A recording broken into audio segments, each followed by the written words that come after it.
முக்கியமானவர்களே, கடனினால் பாதிக்கப்பட்டவர்கள், இன்னும் பண பிரச்சனையினால், உடனடி பண தேவையினால் சிரமப்படக்கூடியவர்கள் கண்டிப்பாக ஓத வேண்டிய ஒரு திக்ர் ஒன்றை தான் இந்த ஒரு காணொளியில் நாம் பார்க்க போகிறோம். அஸ்ஸலாமு அலைக்கும்.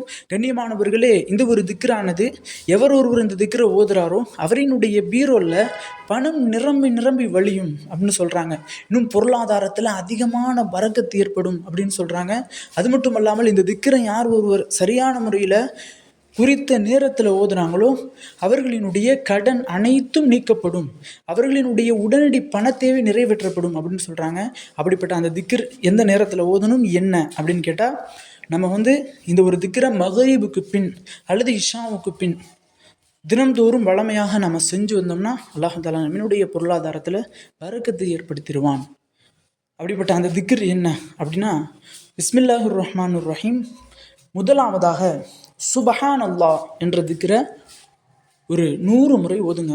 இரண்டாவதாக அல்ஹம்துலில்லா என்ற திக்ரை 100 முறை ஓதுங்க. மூன்றாவதாக லா இலாஹ இல்லல்லாஹ் என்ற திக்ரை 100 முறை ஓதுங்க. நான்காவதாக அல்லாஹு அக்பர் என்ற திக்ரை 100 முறை ஓதுங்க. ஐந்தாவதாக சுபஹான் அல்லாஹி வபிஹம்திஹி என்ற திக்ரை 100 முறை ஓதுங்க. ஆறாவதாக சுபஹான் அல்லாஹில் அலீம் என்ற திக்ரை 100 முறை ஓதுங்க. ஏழாவதாக லா ஹவுல வலா குவத்த இல்லா பில்லாஹி என்ற திக்ரை 100 முறை ஓதுங்க. அஸ்தகுஃபிருல்லாஹுல் அலீம வஅதூபு இலைஹ் என்ற திக்ரை 100 முறை ஓதுங்க. எட்டாவதாக இந்த ஒரு ஸலவாத்தை ஓதுங்க. அல்லாஹும்ம ஸல்லி வசல்லிம் வபாரிக் அலா நபியினா முஹம்மதின் லா இலாஹ இல்லா அன்த சுப்ஹானக இன்னி குன்து மினல் ஸாலிமீன் என்ற இந்த ஒரு ஸலவாத் இன்னும் திக்ரையும் சேர்த்து ஒரு 100 முறை ஓதுங்க.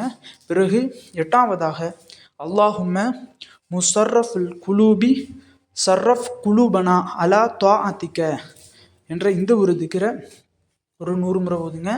அடுத்ததாக லா இலாஹ இல்லல்லாஹு வஹ்தஹு லா ஷரீக லஹு லஹுல் முல்கு வலஹுல் ஹம்து வஹுவ அலா குல்லி ஷைஇன் கதீர் என்ற இந்த ஒரு திக்ரை 100 முறை ஓதுங்க.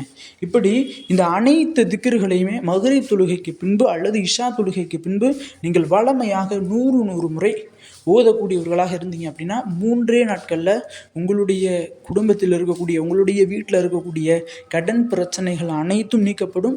இன்னும் உங்களுடைய உடனடி பண தேவை நிறைவேற்றப்படும். திடீர்னு ஏதாவது ஒரு பிரச்சனை வந்துடும், திடீர்னு ஏதாவது நோய் வந்துடும், திடீர்னு ஏதாவது எமர்ஜென்சிக்கு பணம் தேவைப்படும். அந்த நேரத்தில் உடனடியாக நம்மள்கிட்ட பணம் இருக்காது. அந்த ஒரு நேரத்தில் இந்த ஒரு திக்ர் உங்களுக்கு கை கொடுக்கும். அது மட்டும் இல்லாமல் இந்த திக்ரை யார் இந்த ஒரு நேரத்தில் நாம் சொல்லக்கூடிய இந்த முறைப்படி ஓதுறாங்களோ அவர்களினுடைய பொருளாதாரம் அவர்களுக்கு தெரியாமலேயே உயரும். அவங்க பிஸ்னஸ் பண்ணுவாங்க, அவங்களுக்கு தெரியாமலேயே அல்லாஹ் தஆலா அவர்களுடைய பொருளாதாரத்தில் பரக்கத்தை ஏற்படுத்தி தருவான். ஆக கண்ணியமானவர்களே, இன்ஷா அல்லாஹ் இந்த ஒரு திக்ரை கடன் இருக்கக்கூடியவர்கள், இன்னும் பண பிரச்சனையில் இருக்கக்கூடியவங்க அனைவரும் செய்துவாங்க. அனைவரின் பொருளாதாரத்தில் இன்னும் அவர்களுடைய செல்வத்தில் அல்லாஹ் தஆலா அதிகமான பரக்கத்தை பெற்று தருவானாக. ஆமீன் என்று துவா செய்தவனாக இந்த ஒரு காணொலியை முடித்துக் கொள்கிறேன். இந்த காணொலி தாங்களுக்கு பிடித்திருந்தால் ஷேர் செய்யுங்க, லைக் செய்யுங்க, கமெண்ட் செய்யுங்க, மறக்காமல் துவா செய்யுங்க. அஸ்ஸலாமு அலைக்கும்.